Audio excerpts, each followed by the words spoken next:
এতিয়া সকলে যাতে কান্দিব লগা নহয় সেইটো আমি জোৰে প্ৰাৰ্থনা জনাইছো আমাক যাতে দ্বিতীয়বাৰ কান্দিবলগীয়া নপৰে তেখেতে আমাৰ যিখিনি আমি সমস্যাৰ সন্মুখীন হৈ পেলাই কেন্দ্ৰ চলাইছো আমাৰ একেবাৰে নগণ্য পইচা গতিকে আমাক তেখেতসকলৰ নিচিনাকৈ কম পইচাত যাতে আমাক দিবলৈ নিবিচাৰে পৰিয়ালটো চলিব পৰাকৈ অন্ততঃ আমাৰ শিশুকেইটা পঢ়িব পৰাকৈ আমাক যাতে তেখেতে চকু মেলি চাই জোৰে প্ৰাৰ্থনা জনাইছো ধন্যবাদ আজি এতিয়া ওলাইছোঁ আমাৰ আপোনালোকক কৈছিলোঁ যে আজি 5 তাৰিখে আমাৰ প্ৰেছ মিট দিয়া কথা সংবাদমেলৰ যোগেদি মুখ্যমন্ত্ৰী মহোদয়লৈ আমাৰ যিখিনি সমস্যাসমূহ আমি দাঙি ধৰিবলৈ ওলাইছোঁ এয়া সুন্দৰকৈ ওলাই লৈছোঁ আৰু ছোৱালীসমূহ গোট খাইছে আমাৰ গহপুৰ চেণ্টাৰৰ মাজমজিয়াত গতিকে ব'লক তাৰ আপোনালোকে সম্পূৰ্ণ ভিডিঅ'টো চাব আৰু কমেণ্ট সকলোৱে কৰিব সকলোৱে শ্বেয়াৰ কৰিব আজি ভিডিঅ'টো বহুত আমাৰ দৰকাৰী ভিডিঅ' সকলোৰে প্ৰয়োজনীয় ভিডিঅ' গতিকে সকলোৱে ভিডিঅ'টো শ্বেয়াৰ কৰি পেলাই আৰু মোৰ ভিডিঅ' যিসকলে এতিয়াও চোৱা নাই বা চাবলৈ পোৱা নাই সেইসকলেও চাব পৰা কৰি দিব আৰু সকলোৱে মোৰ চেনেলটো ছাবস্ক্ৰাইব কৰি ল'ব নতুন নতুন ভিডিঅ' পাই থাকিব আপোনালোকে ব'লক তেতিয়াহ'লে আজিৰ ভিডিঅ'টো আপোনালোকক সম্পূৰ্ণ দেখুৱাবলৈ চেষ্টা কৰিম পোনপ্ৰথমে গহপুৰ মাজমজিয়াৰ পৰা আমাৰ অংগনবাড়ী কৰ্মী সহায়িকাসকল ইয়াতে সমবেত হৈ আমি আমাৰ কেইটামান দাবী আমি মাননীয় মুখ্যমন্ত্ৰী মহোদয়লৈ প্ৰেৰণ কৰিব বিচাৰিছোঁ জয়তে অসমৰ মাননীয় মুখ্যমন্ত্ৰী মহোদয়ক আমি ধন্যবাদ জ্ঞাপন কৰিব বিচাৰিছোঁ যে তেখেতে আমাৰ দুখ দুৰ্দশাখিনি ইতিমধ্যে বুজি পেলাই অহা অক্টোবৰ মাহৰ 2 তাৰিখে আমাৰ যি ঘোষণা কৰিবলৈ তেখেতে ঘোষণা কৰিছে 2 অক্টোবৰত ইতিমধ্যে আমাৰ সমস্যাখিনি তেখেতে সমাধা কৰাৰ যি ঘোষণা কৰিছে তেখেতক সেয়েহে আমি গহপুৰ অথবা বিশ্বনাথ জিলাৰ পৰা সকলো অংগনবাড়ী কৰ্মী সহায়িকা ধন্যবাদ আৰু কৃতজ্ঞতা জ্ঞাপন কৰিছোঁ লগতে আমি আমাৰ গহপুৰ মাজমজিয়াৰ পৰা অংগনবাড়ী কৰ্মী সহায়িকাসকলৰ কেইটামান আৰু দুখ দুৰ্দশা তেখেতক অৱগত কৰিব বিচাৰিছোঁ যে মাননীয় মুখ্যমন্ত্ৰী মহোদয় বৰ্তমান অসমৰ এজন সুদক্ষ মুখ্যমন্ত্ৰী সেয়েহে তেখেতে সকলোৰে দুখ দুৰ্দশা বুজি উঠিব বুলি আমি 100% বিশ্বাসী সেয়েহে তেখেতক ক'ব বিচাৰিছোঁ যে আমাৰ অংগনবাড়ী কৰ্মী সহায়িকাসকলে বৰ্তমান এই 37 ডিগ্ৰী উষ্ণতাত আমি আমাৰ কেন্দ্ৰসমূহ চলাই আছোঁ তেখেতে এইটো কথাও আমাক যেন উপকাৰ কৰি এই কণ শিশুসকলক তেখেতে গৰমৰ বন্ধৰ পৰা বঞ্চিত নকৰে 2 নম্বৰতে আমি তেখেতক আৰু দুটামান আমাৰ সমস্যা উত্থাপন কৰিব বিচাৰিছোঁ তেখেতে যাতে আমাৰ কৰ্মী সহায়িকাসকলক বৰ্তমান একত্ৰীকৰণৰ যি ব্যৱস্থা কৰিছে সেই একত্ৰীকৰণ অন্ততঃ যাতায়াতৰ খৰচ নোহোৱাকৈ কাষৰ কেন্দ্ৰটোত যাতে তেখেতে একত্ৰীকৰণৰ চিন্তা চৰ্চা কৰে কাৰণ একোগৰাকী অংগনবাড়ী কৰ্মী সহায়িকাই একেবাৰে কমকৈ পাৰিতোষিক পায় সেয়েহে অন্ততঃ গাড়ী ভাড়াটো খৰচ নোহোৱাকৈ তেখেতে যাতে বহুত দূৰ দূৰণিলৈ বৰ্তমান কেন্দ্ৰসমূহ একত্ৰীকৰণ কৰা দেখা গৈছে সেইটোৰ পৰা যাতে আমাক বঞ্চিত মানে খেলিমেলিখন কৰি আমাৰ যাতায়াতৰ পইচাকেইটা খৰচত ব্যয় নকৰে আৰু দুটামান সমস্যা আমাৰ অংগনবাড়ী কৰ্মী সহায়িকাসকলে ক'ব বিচাৰিছোঁ যে আমাৰ যাতায়াতৰ ক্ষেত্ৰত আমাৰ যি কেন্দ্ৰসমূহলৈ সামগ্ৰীসমূহ দিয়ে সেই সামগ্ৰীসমূহৰ ক্ষেত্ৰত আমাৰ যাতায়াতৰ খৰচ একেবাৰে সীমিত দিয়ে কিন্তু আমাৰ প্ৰত্যেকগৰাকী কৰ্মী সহায়িকা পকেটৰ পৰা পইচা খৰচ কৰি আমি প্ৰতিবাৰতে বস্তুখিনি নিব লগা হয় অতি দুখৰ কথা আৰু বহুতো সমস্যা আছে এই সমস্যাসমূহ আমাক মাননীয় মুখ্যমন্ত্ৰী মহোদয়ে দাঙি ধৰি আমাক সহায় কৰিব বুলি আমি ভাবি আজি এই প্ৰেছ মিট যোগে জনাব বিচাৰিছোঁ লগতে ক'ব বিচাৰোঁ যে আমাৰ কেন্দ্ৰসমূহ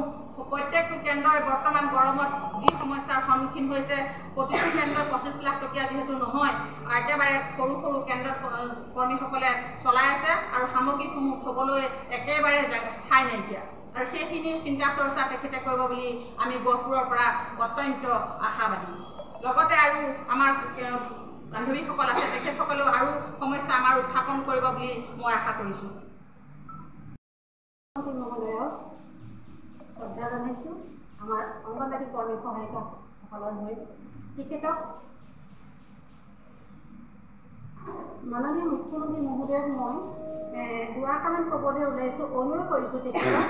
যে 3 বছৰৰ পৰা 6 বছৰ বয়সৰ যিখিনি শিশু আমাৰ অংগনবাড়ী কেন্দ্ৰলৈ লগতে মই আৰু এটা অনুৰোধ জনাব বিচাৰিছোঁ মাননীয় মুখ্যমন্ত্ৰী মহোদয় আমাৰ অসমৰ অংগনবাড়ী কৰ্মী সহায়িকাসকলৰ মাজৰ পৰা বহুত কৰ্মী বা সহায়িকা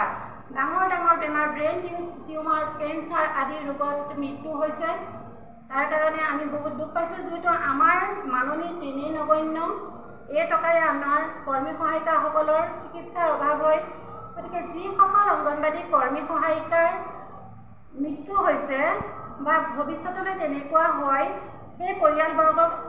আপুনি আপোনাৰ জৰিয়তে ৰক্ষা কৰক আৰু লগতে আমাৰ অংগনবাড়ী কৰ্মী সহায়িকাৰ ল'ৰা ছোৱালীখিনিয়ে শিক্ষিত যি ল'ৰা ছোৱালী আছে তেওঁলোকক নিযুক্তি দিয়াৰ ব্যৱস্থা কৰিব।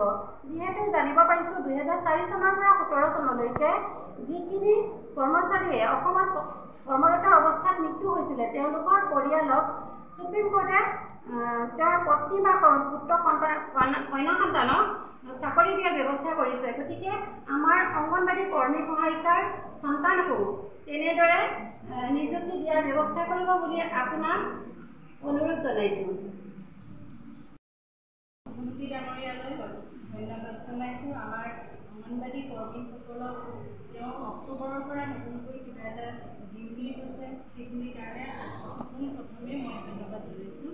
ইয়াৰ পিছতে মই ক'ব বিচাৰোঁ যে আমাৰ কেন্দ্ৰসমূহক অতীতৰ পৰা গৰম বন্ধ দিয়াৰ কথা দিয়া নাছিল আৰু চাগে দিম বুলি ভবাও নাই, কিন্তু এতিয়া আমি আপোনাক অনুৰোধ জনাইছোঁ আপুনি এইবাৰৰ পৰা আমাৰ শিশুসকলৰ উন্নতি স্বাস্থ্যৰ উন্নতিৰ কাৰণে আমাৰ শিশুসকলক গৰম বন্ধ দিব বুলি আমি আশাবাদী। আপুনি আমাৰ অনুৰোধ ৰক্ষা কৰিব বুলি আমি আশা কৰিছোঁ। আজি এই প্ৰেছ মিটৰ যোগেৰে এটা আহ্বান জনাব বিচাৰিছোঁ। যিহেতু আমি অংগনবাড়ী কৰ্মীসকলে 10, 15, 20 বছৰ ধৰি শিশুসকলক সেৱা আগবঢ়াই আছোঁ। আমাৰ যিহেতু বহুত অভিজ্ঞতা হৈছে, আপোনালোকে বিভিন্ন ধৰণৰ প্ৰশিক্ষণ দি আমাক আগুৱাই নিছে। এতিয়া কথা হ'ল যিসকল কৰ্মী সুদক্ষ বুলি ভাবে বা অভিজ্ঞ বুলি ভাবে তেখেতসকলক প্ৰমোচনৰ ক্ষেত্ৰত যিটো মুখ্য ভূমিকালৈ প্ৰমোচন দিম বুলি ভাবিছে তেখেতসকলক অভিজ্ঞতা ভিত্তিত যাতে প্ৰমোচন দিয়াৰ ব্যৱস্থা কৰে। ইয়াত যাতে কোনো ধৰণৰ পৰীক্ষাৰ কথা থাকিব নালাগে বা বিভিন্ন ধৰণৰ যিবিলাক নীতি নিয়ম থাকে সেইবিলাক যাতে নাথাকে, অভিজ্ঞতা চাই প্ৰমোচন দিয়াৰ ব্যৱস্থা কৰিব বুলি মুখ্যমন্ত্ৰী মহোদয়লৈ সৰল প্ৰাৰ্থনা আৰু অনুৰোধ জনাইছোঁ। এই মুহূৰ্তত মই আৰু এটা কথা ক'ব বিচাৰিছোঁ যে যিহেতু আমি দেখিছোঁ ৰান্ধনী বাইদেউসকল আৰু আশা কৰ্মীসকলৰ ক্ষেত্ৰত একেবাৰে নগণ্য পইচা তেখেতে আগবঢ়াইছে, কিন্তু অংগনবাড়ী কৰ্মী সহায়িকাসকলে যাতে কান্দিব লগা নহয় সেইটো আমি জোৰে প্ৰাৰ্থনা জনাইছোঁ। আমাক যাতে দ্বিতীয়বাৰ কান্দিবলগীয়া নপৰে। তেখেতে আমাৰ যিখিনি আমি সমস্যাৰ সন্মুখীন হৈ পেলাই কেন্দ্ৰ চলাইছোঁ আমাৰ একেবাৰে নগণ্য পইচা, গতিকে আমাক তেখেতসকলৰ নিচিনাকৈ কম পইচাত যাতে আমাক দিবলৈ নিবিচাৰে। পৰিয়ালটো চলিব পৰাকৈ অন্ততঃ আমাৰ শিশুকেইটা পঢ়িব পৰাকৈ আমাক যাতে তেখেতে চকু মেলি চাই জোৰে প্ৰাৰ্থনা জনাইছোঁ। ধন্যবাদ।